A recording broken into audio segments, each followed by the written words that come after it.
नमस्कार, स्वागत है आपका गेम्स ऑफ गद्दी में। आपके साथ मैं हूं अपर्णा मौजम। ऐसा लगता है कि इस बार यूपी की सियासत का एपिसेंटर अयोध्या है। क्या बीजेपी, क्या एसपी और क्या बीएसपी, हर कोई अयोध्या में अपनी मौजूदगी दर्ज कराना चाहता है। ओवैसी भी अयोध्या, ओवैसी और अलर्ट। क्या है इसके सियासी मायने?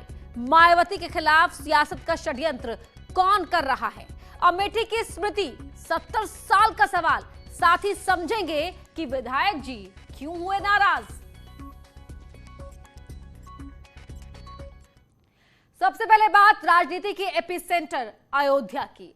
असदुद्दीन ओवैसी अयोध्या आने वाले हैं। कोई कहीं भी जाए, किसी को क्या फर्क पड़ता है, लेकिन ओवैसी के अयोध्या दौरे पर जबरदस्त सियासत हो रही है। नॉन पॉलिटिकल लोग भी ओवैसी से अयोध्या वालों को आगाह कर रहे हैं। आखिर असदुद्दीन ओवैसी अयोध्या और साजिश क्या है, समझिए।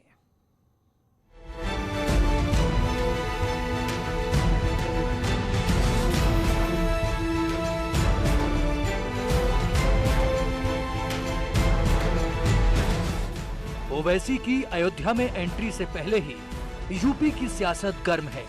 राजनीतिक दलों का अपना अलग नजरिया है। तो बाबरी मस्जिद के पक्षकार रहे इकबाल अंसारी ने भी ओवैसी पर आक्रमण किया है। साथ ही उत्तर प्रदेश के मुसलमानों को ओवैसी से सावधान रहने की सलाह भी दी है। मुसलमानों से हम एक अपील करते हैं कि ओवैसी साहब से लोग होशियार रहें, क्योंकि वो हैदराबाद के हैं। उनकी राजनीति केवल हैदराबाद तक है। उत्तर प्रदेश में राजनीति करना मुसलमानों को धोखा देना है। हम तो ये जो है साफ साफ कहते हैं कि अयोध्या से ओवैसी का शुभारंभ करना ये कोई अच्छी बात नहीं है, क्योंकि उनको राजनीति करना है तो हैदराबाद से करें। इकबाल अंसारी आक्रामक हैं, तो रामनगरी के संतों में भी आक्रोश है। संत समाज AIMIM के फैजाबाद वाले पोस्टर से खफा है। फिर आपको इतना चिढ़ अयोध्या से क्यों है? आप फैजाबाद क्यों कर रहे हो भाई? जब सरकारी अभिलेख में अयोध्या जिले का नाम दर्ज हो गया, तब आपके पोस्टर पर क्यों फटा फैजाबाद का नाम? तो दुर्भाग्य है आपकी भाव, आपकी विचारधारा इसका पुरजोर विरोध और निंदा करते हैं और मांग करते हैं आप अपनी पोस्टर को डिलीट करो, नहीं तो आपके लिए अच्छा नहीं होगा। ओवैसी साहब फैजाबाद लिखते हैं तो असदुद्दीन ओवैसी को अयोध्या में प्रवेश वर्जित किया जाए, ये मैं अयोध्या प्रशासन से मांग करता हूं। अगर ऐसा नहीं होगा तो उनकी रैली को मैं जगत गुरु परमहंस आचार्य किसी भी कीमत पर अयोध्या की सीमा के अंदर नहीं होने दूंगा। संतों का गुस्सा अपनी जगह है तो सियासत भी हावी है। ओवैसी 7 से 9 सितंबर तक यूपी दौरे पर रहेंगे। उनके कई कार्यक्रम हैं और अपनी प्लानिंग भी है। 7 तारीख को फैजाबाद जा रहे हैं, रुदौली में, समझे ना? फैजाबाद अलग है। 7 तारीख को फैजाबाद जा रहे हैं रुदौली में, 8 को सुल्तानपुर है, 9 को बाराबंकी है। तो अभी तो शुरुआत है, बहुत जगह जाएंगे यूपी में। बुरी बात क्या है, चुनाव आ रहा है, पार्टी को मजबूत करना है, जनता से मुलाकात करना है, जनता के करीब जाना है, जनता को और कॉन्फिडेंस दिलाना है, हमारे पार्टी के केडर को और मजबूत करना है और विधानसभा के चुनाव में अच्छी तरह लड़के हमारे पार्टी के कैंडिडेट्स को विधायक बनाकर उत्तर प्रदेश विधानसभा में भिजाना है और योगी हुकूमत को हराना है। AIMIM ने 2017 में भी यूपी का चुनाव लड़ा था, लेकिन खाता नहीं खुला। इस बार ओवैसी ज्यादा ताकत लगाकर सियासी समीकरण बिगाड़ने की कवायद में हैं। उनके बयानों में भी तलखी दिख रही है, लिहाजा बीजेपी भी जवाबी हमला बोलने से पीछे नहीं है। असदुद्दीन ओवैसी की सोच क्या है? असदुद्दीन ओवैसी ने सदैव इस्लाम की बात करते हैं। ये असम में जाते हैं तो बदरुद्दीन को नेता बनाने की बात करते हैं, लेकिन ये बंगाल में जाके ममता का विरोध करते हैं। उत्तर प्रदेश में इनको अखिलेश नहीं चाहिए, यहाँ के ऊपर इनको कोई इस्लामिक ही अब है। ये मुख्यमंत्री अगर कोई बन भी जाए तो उप मुख्यमंत्री हिंदू मुसलमान कैसे बने? तो जिसकी सोच ही केवल एक समाज को लेकर है, तो उसके तो जेहन में आखिर क्या पल रहा है कोई समझ नहीं सकता। लेकिन मैं निश्चित रूप से दावे से कह सकता हूँ, ये ओवैसी भविष्य का जिन्ना। चुनावी संग्राम परवान चढ़ने से पहले ही ओवैसी के दौरे पर घमासान छिड़ा है। राजनीतिक दलों की अपनी अपनी दलीलें हैं, लेकिन जिस तरह अयोध्या में संत और इकबाल अंसारी एक सुर में ओवैसी का विरोध कर रहे हैं, उससे साफ है कि आने वाले दिनों में भी ये संग्राम चलता रहेगा। Bureau report, news 18। मायावती की पार्टी के खिलाफ कौन षड्यंत्र कर रहा है? मायावती क्यों कह रही है कि कुछ लोग उनकी पार्टी के खिलाफ माहौल बना रहे हैं? विधानसभा चुनाव का ऐलान अभी हुआ नहीं, उससे पहले बीएसपी अध्यक्ष का यह कहना कि षड्यंत्र हो रहा है, इसका क्या मतलब है?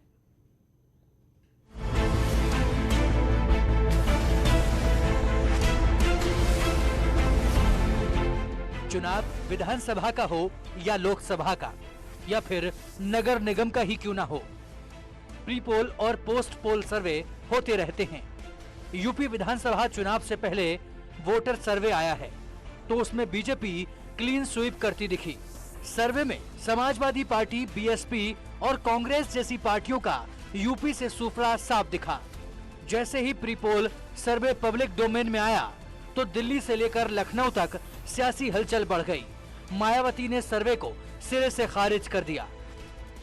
जिस प्रकार से यहाँ सन 2007 के हुए विधानसभा चुनाव में बीएसपी के पक्ष में जबरदस्त माहौल होने के बावजूद भी हर प्री पोल सर्वे उस समय हर प्री पोल सर्वे पक्षपाती तौर पर बीएसपी की सरकार बनाने की बात कबूल कर लेने की बजाय केवल हमारी पार्टी को सिंगल लार्जेस्ट पार्टी बनकर उभरने की ही बात कर रहा था। मायावती ने कहा कि बीएसपी के खिलाफ रणनीति के तहत षड्यंत्र किया जा रहा है।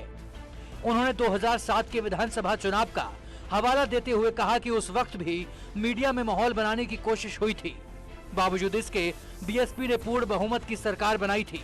मायावती ने कहा कि इस तरह के सर्वे से बीजेपी को फायदा पहुंचाने की कोशिश हो रही है।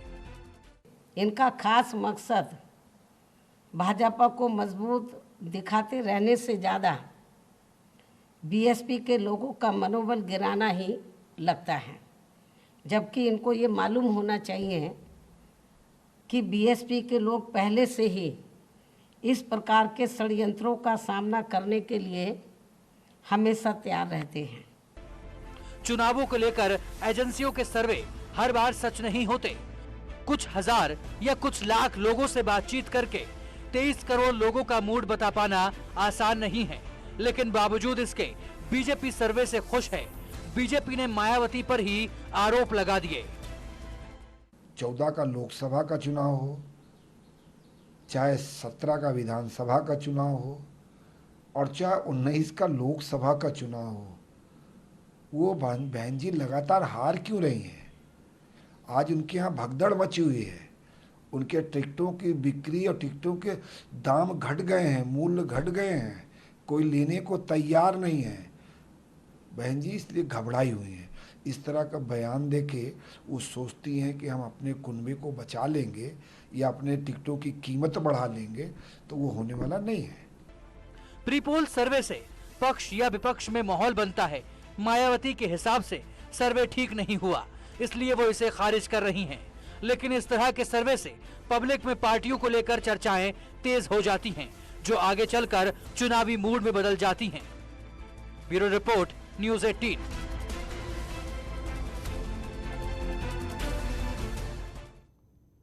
सत्तर सालों से अमेठी में विकास नहीं हुआ, ये कहना है केंद्रीय मंत्री अमेठी की सांसद स्मृति ईरानी का। स्मृति ईरानी अमेठी दौरे पर थी। यहां उन्होंने जिले का विकास न होने के लिए कांग्रेस को जिम्मेदार ठहराया। स्मृति ने कहा कि अमेठी में ढंग का जिला अस्पताल तक नहीं था, लेकिन अब जिले में ऑक्सीजन प्लांट भी लग गया है। स्मृति ईरानी ने अमेठी को कई योजनाओं की सौगात भी दी, साथ ही विरोधियों को भी निशाने पर लिया। गरीब कल्याण योजना के लिए स्मृति ईरानी ने प्रधानमंत्री का धन्यवाद कहा। शायद किसी को इस बात का एहसास न हो, अमेठी में प्रधानमंत्री जी ने गरीब कल्याण योजना के तहत 14 महीने अमेठी में 14 लाख परिवारों को मुफ्त राशन की व्यवस्था कराई है। इसलिए डीएम साहब का, बोइंग कंपनी का तो आभार हो गया।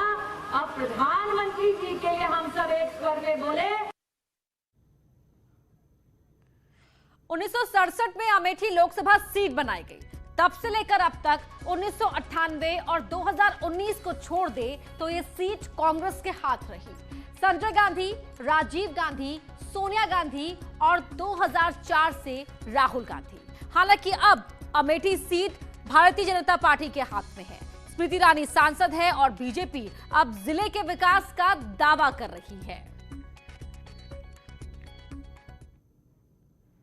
2022 के विधानसभा चुनाव के लिए कांग्रेस के लिए रामनगर की सीट दो नेताओं की नाक का सवाल बनी हुई है, जिन्होंने अभी से इस सीट पर अपना अपना दावा ठोक दिया है।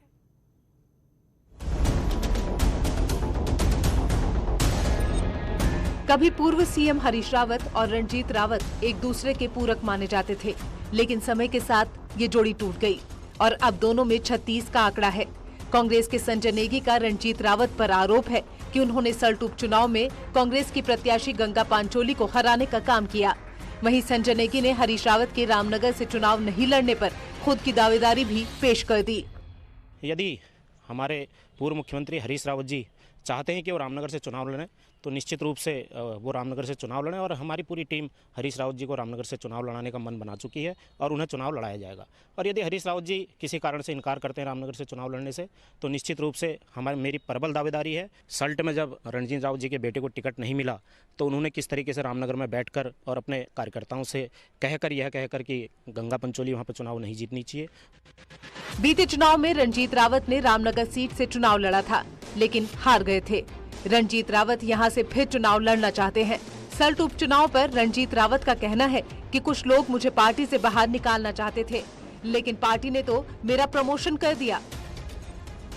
एक नहीं, जितने बार आपने प्रश्न किया, मेरा हमेशा जवाब यही रहा है कि मैं चुनाव रामनगर से ही लड़ रहा हूँ, मतलब टिकट रामनगर से ही मांग रहा हूँ। ऐसे लोग तो मेरे को निकालने की बात भी कर रहे थे, लेकिन पार्टी ने तो मेरा प्रमोशन कर दिया, जो तथ्य है सामने। 2022 के रण में कांग्रेस की तरफ से रामनगर सीट से रणजीत होंगे या फिर पार्टी किसी और को मौका देगी, इसमें तो अभी समय है। लेकिन दो रावतों की इस लड़ाई ने इस सीट की दावेदारी को ही रोचक स्थिति में डाल दिया है। न्यूज़ 18 के लिए रामनगर से गोविंद पाटनी की रिपोर्ट। उत्तराखंड में बीजेपी विधायक उमेश शर्मा उर्फ काऊ आज अपनी सरकार के मंत्री धन सिंह रावत पर उस समय बिफर गए जब उन्होंने मंत्री को अपने विधानसभा क्षेत्र में पाया।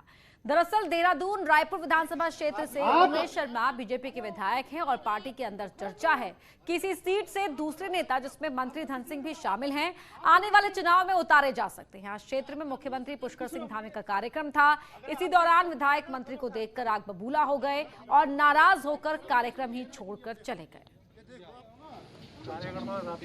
आपने यहाँ भी कहते हो, मीटिंग कर करके प्रेसों में कहते हो कि विधायक जी हमारी नहीं सुनते।